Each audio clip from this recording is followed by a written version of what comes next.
Aujourd'hui, on va parler d'un sujet qui touche énormément de monde et qui peut créer beaucoup de honte, de culpabilité et d'anxiété, les dettes. Dans cette vidéo, je vais te partager les étapes à suivre pour éliminer ou restructurer tes dettes en te partageant les stratégies disponibles, que tu sois propriétaire ou locataire, pour qu'il t'en reste le maximum dans tes poches. Bonjour, je m'appelle Aurélie, coach consultante en création de richesse et fondatrice de Les Finances au féminin.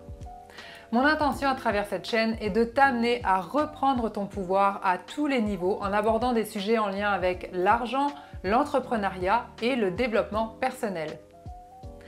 Avant de plonger dans les stratégies, il est vraiment essentiel que tu comprennes pourquoi est-ce que tu t'es retrouvé dans cette situation. Mon expérience professionnelle m'a fait réaliser que si on va directement à la solution sans comprendre ce qui a amené une personne à s'endetter, on ne fait que mettre un pansement sur un problème sans en traiter la source. Imagine qu'il y a une infiltration dans ton sous-sol, mais qu'au lieu de mettre un drain français pour que l'eau puisse s'évacuer quand il pleut, tu embauchais un contracteur pour boucher la fissure qui s'est créée dans le mur. Tu vas peut-être avoir réglé le problème à court terme, mais à moyen et à long terme, dès qu'il y aura des fortes pluies et que l'eau va s'accumuler, le problème va revenir car la solution que tu as choisie est incomplète puisqu'elle ne règle pas la cause du problème. Alors oui, les travaux du drain français vont être plus chers, mais ton problème sera réglé définitivement. Alors qu'avec la solution qui, en apparence, paraît la plus économique, tu vas réaliser qu'au final, elle va te coûter beaucoup plus cher car tu devras de toute façon mettre le drain français en place en plus de devoir réparer la fondation qui sera peut-être encore plus endommagée. C'est exactement la même chose avec tes finances. Selon moi, la source du problème peut être de deux catégories principales.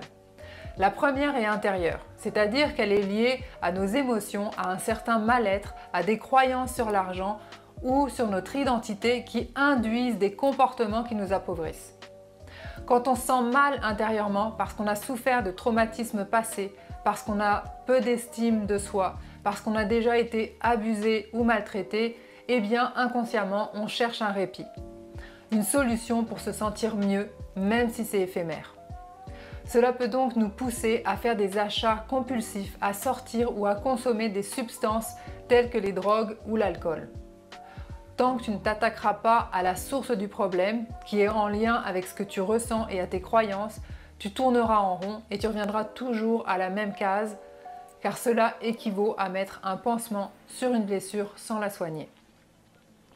La deuxième catégorie est un manque de compréhension et de compétences en gestion des finances. Si personne ne t'a jamais enseigné comment faire, c'est normal que tu ne le saches pas. Les finances, ce n'est pas inné, ça s'apprend. Et c'est d'autant plus impactant quand on est une entrepreneur, puisque en plus, la gestion se complexifie.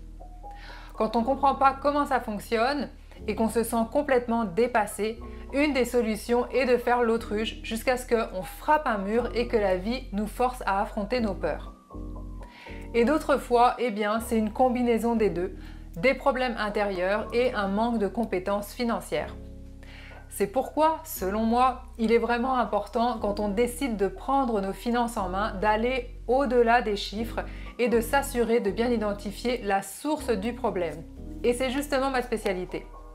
Dans l'approche que j'ai créée, je travaille sur les finances à proprement dites, mais aussi sur tout ce qui est intérieur pour aller vraiment au cœur du problème. C'est ce qui me passionne et qui rend ma pratique aussi intéressante pour moi et aussi transformatrice pour les entrepreneurs que j'accompagne. Maintenant, voyons quelles sont les étapes à suivre pour prendre de la hauteur et voir clair afin de définir la meilleure stratégie possible pour éliminer les dettes ou bien les réorganiser pour qu'il t'en reste plus dans tes poches. Je sais que les étapes suivantes peuvent être très difficiles à effectuer, même si elles sont nécessaires quand on veut éliminer nos dettes. Si tu sens que tu n'y arriveras pas seul, tu peux toujours prendre un rendez-vous de 30 minutes gratuit avec moi pour que l'on puisse regarder cela ensemble. Je t'ai mis le lien dans la description. La pire erreur serait d'espérer qu'un miracle se produise comme par magie. La réalité est que tant que tu ne décideras pas de prendre les choses en main, ta situation et ton anxiété va juste s'amplifier, même si tu suis toutes sortes de formations qui te font croire que tu mérites l'abondance. Si tu ne sais pas gérer 1000 $, c'est une fausse croyance de penser que tu sauras gérer 1 million. Avant d'aller plus loin, j'ai une question à te poser. Jusqu'où vas-tu te rendre avant d'affronter la réelle source du problème?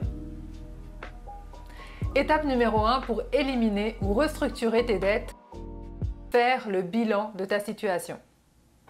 Pour être en mesure de prendre de la hauteur sur ta situation, il est nécessaire de faire une liste de toutes tes dettes qui inclut le montant dû, le taux d'intérêt et la mensualité que tu dois payer pour chacune des dettes. Cet exercice va te permettre de répondre à 2 questions. Premièrement, à combien s'élève le montant total de tes dettes? Et deuxièmement, quel est le montant minimum mensuel que tu dois payer à chaque mois? La deuxième étape est de calculer tes sources de revenus mensuels. Pour trouver une solution, il faut faire la différence entre ce qui rentre tous les mois et tes obligations en termes de dettes afin de déterminer une solution viable et adaptée à ta réalité. Ramène tous les revenus au mois pour que tu puisses comparer des pommes avec des pommes. Les sources de revenus les plus classiques incluent donc ton revenu de salarié et ou d'entrepreneur, les prestations familiales, les revenus de pension alimentaire et les différents revenus de placement, d'assurance invalidité et tout autre revenus qui sont récurrents. Une fois que tu as fait cette liste, cela va te permettre de répondre à 3 questions essentielles. Premièrement, à combien s'élève le montant mensuel total de tes revenus? Deuxièmement, combien te reste-t-il pour vivre une fois que tu soustrais ton montant mensuel qui te permet de payer tes dettes au montant mensuel total de tes revenus? Et troisièmement, avec ce qu'il reste, en as-tu assez pour manger, te déplacer, payer tes assurances, payer ton téléphone et tout le reste? Maintenant qu'on commence à avoir une vue d'ensemble, on va creuser un petit peu plus loin en faisant l'étape numéro 3 qui est de calculer ton coût de vie. Étant donné que l'intention de cette capsule est d'éliminer tes dettes, tu comprendras qu'il est essentiel de comprendre où va ton argent et dans quelle proportion pour être en mesure de payer plus que le minimum si tu veux véritablement te libérer de tes dettes. Pour cela, il est essentiel d'analyser où va ton argent et ce que tu peux dégager mensuellement pour l'appliquer sur tes dettes. Alors voici comment procéder pour avoir une vision bien claire. Premièrement, imprime tous les relevés bancaires des 3 derniers mois. Cela inclut les relevés de tes comptes courants, de tes cartes de crédit et de tout autre compte d'où tu dépenses régulièrement. Deuxièmement, analyse tes dépenses. Regroupe-les par catégorie, par exemple le logement, l'alimentation, transport, loisirs, etc. pour avoir une vue d'ensemble de ton coût de vie. Troisièmement, détecte les comportements ou les dépenses inutiles. En identifiant les dépenses superflues ou excessives qui peuvent être réduites ou éliminées. Quatrièmement, ajuste ton budget. En fonction de ce que tu réalises, réoriente certains montants pour optimiser ton budget. Le dernier, cinquièmement, compte combien il te reste. Soustrais tes dépenses mensuelles totales de tes revenus mensuels pour voir combien il te reste à dégager pour rembourser plus que le minimum sur tes dettes.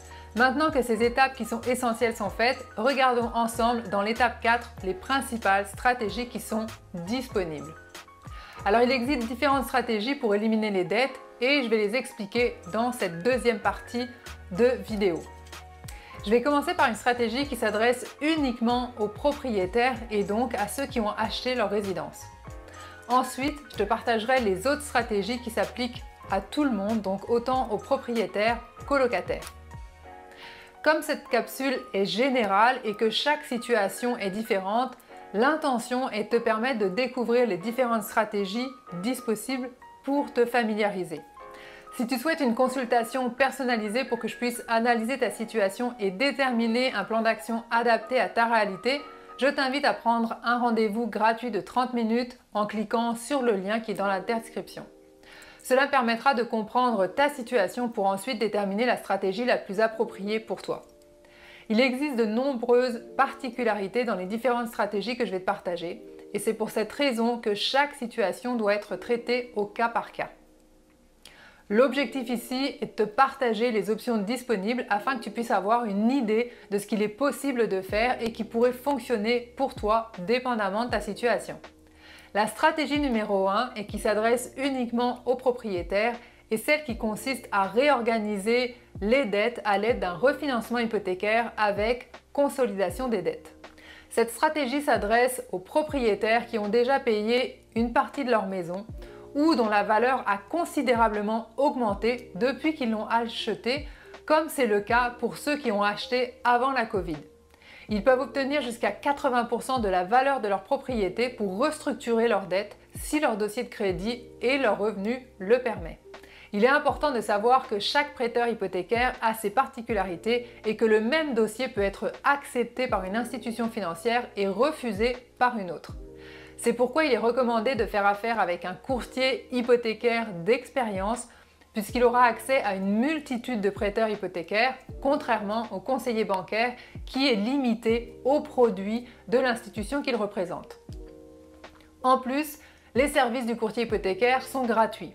Donc non seulement tu recevras généralement un bien meilleur service puisque c'est un indépendant qui travaille à son compte, mais tu obtiendras très probablement de meilleures conditions de prêt. Quand cette stratégie est disponible, c'est celle qui est la plus recommandée pour deux raisons. Premièrement, c'est généralement le prêt le moins cher du marché, c'est donc le plus avantageux pour toi. Et deuxièmement, c'est le prêt qui a la durée d'amortissement la plus longue, c'est donc celui qui peut diminuer tes paiements mensuels. Mais il y a deux risques à cette stratégie. Premièrement, si tu ne fais pas les étapes 1 à 3 que je t'ai partagées précédemment et que tu as tendance à toujours dépenser plus que ce que tu gagnes parce que tu ne vois pas clair, ce n'est qu'une question de temps avant que tu te retrouves de nouveau serré financièrement. Et deuxièmement, tous les prêts et dettes, donc prêts auto, carte de crédit, etc., que tu avais vont être absorbés dans un prêt qui va être amorti sur 25 ou 30 ans, même si ton prêt auto devait se terminer dans 3 ans. Donc si tu n'as pas une bonne stratégie d'épargne en place, tu viens de diluer tes dettes. Cette solution est donc excellente si tu en profites pour bien te structurer tout en mettant une stratégie d'épargne en place pour utiliser ta maison comme un effet de levier financier plutôt qu'une carte de débit. Encore une fois, je t'invite à me contacter et à prendre un rendez-vous de 30 minutes avec moi si tu aimerais t'accompagner dans le processus afin de t'assurer que tu fasses les choses de la bonne façon. La deuxième stratégie qui cette fois-ci s'adresse à tout le monde est la consolidation bancaire.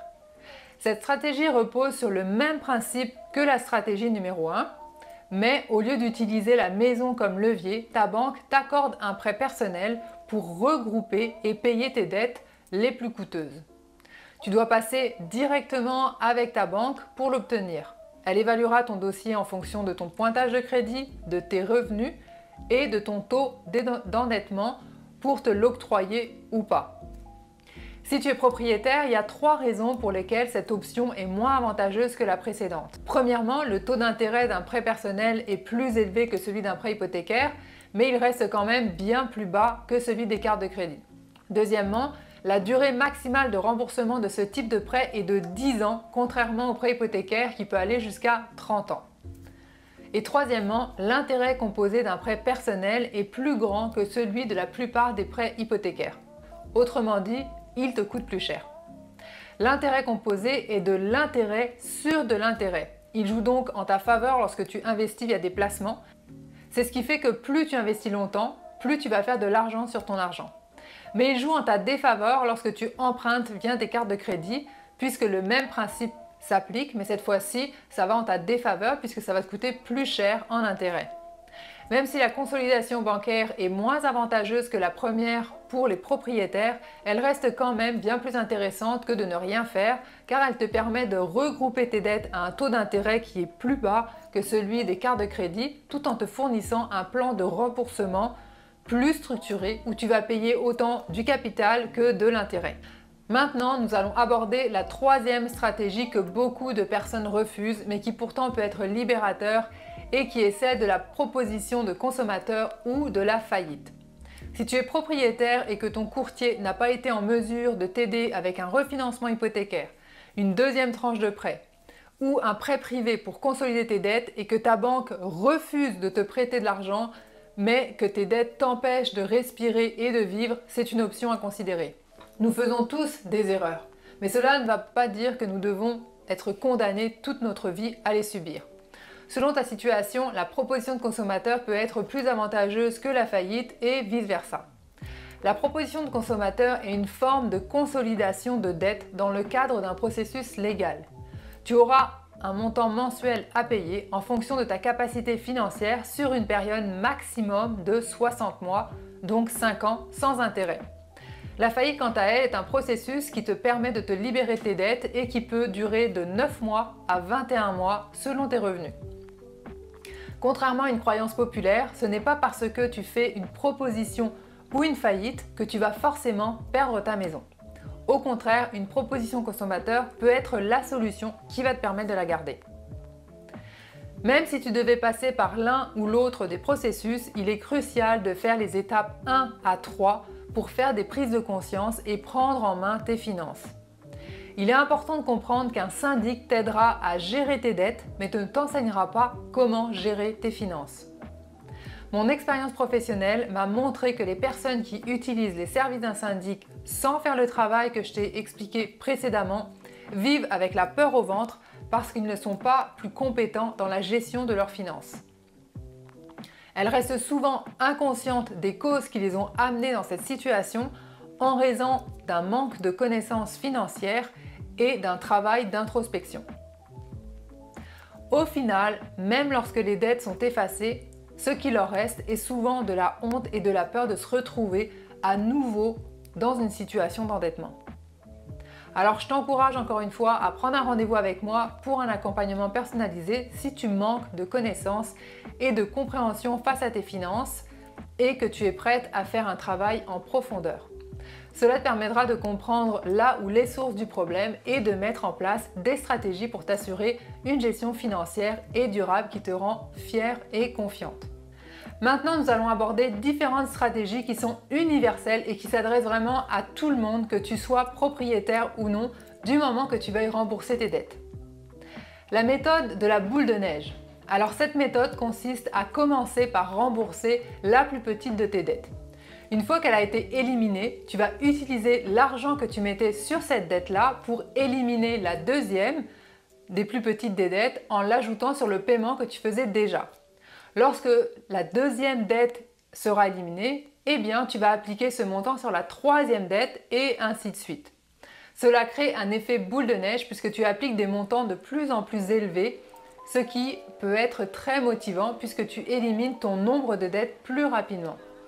Cette méthode est plus encourageante émotionnellement, même si ce n'est pas la plus efficace d'un point de vue strictement financier, puisqu'elle ne considère pas le taux d'intérêt, mais bien le montant du prêt. Ce qui nous amène à la deuxième méthode qui est l'avalanche. Alors contrairement à la méthode précédente, tu vas commencer par rembourser la dette avec le taux d'intérêt le plus élevé. Cette méthode est souvent la plus économique sur le long terme, mais elle peut être décourageante pour certaines personnes car il se peut que ça prenne des mois et même des années avant que le nombre de tes dettes diminue. C'est une méthodologie qui est très bonne pour les personnes qui sont très rationnelles car elle fait beaucoup plus de sens pour eux. La troisième méthodologie est de réduire tes dépenses. Quelles dépenses peux-tu réduire ou complètement éliminer? Chaque dollar économisé peut être réinvesti dans le remboursement de cette dette, ce qui va te permettre de les éliminer plus rapidement. Et enfin, le dernier point est l'augmentation de tes revenus. Alors comment est-ce que tu pourrais augmenter tes revenus? Comment peux-tu valoriser ce que tu fais pour demander une augmentation de salaire ou augmenter le prix de tes produits ou services? Peux-tu faire un travail supplémentaire à temps partiel? Y a-t-il des biens inutiles que tu pourrais vendre et qui te permettraient d'avoir plus d'argent? En conclusion, éliminer ces dettes demande du temps, de la discipline et de la stratégie, mais c'est tout à fait possible. Que tu sois propriétaire ou non, il y a des solutions adaptées à ta situation. Je t'invite à prendre une rencontre gratuite de 30 minutes avec moi si tu aimerais être guidé dans le processus pour choisir la méthode qui serait la plus adaptée à ta situation et à tes valeurs. Prends les choses en main et change ta vie. En finissant, pense à aimer et à partager cette vidéo si tu aimes mon contenu. Écris-moi des commentaires et abonne-toi pour continuer à en apprendre sur les finances. Alors je te dis à très bientôt.